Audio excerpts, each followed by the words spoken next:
ఎన్ని రోజులు చూస్తున్నావు అమ్మని? అమ్మ చూసిందా? అమ్మ అయ్యో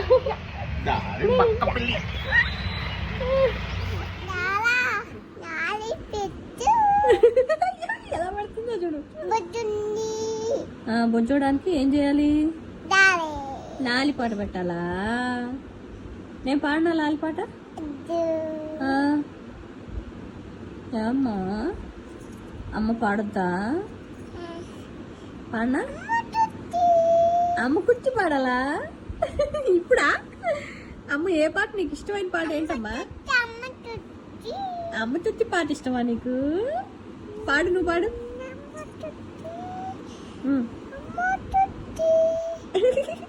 అమ్మ కొట్టి మనసులాయో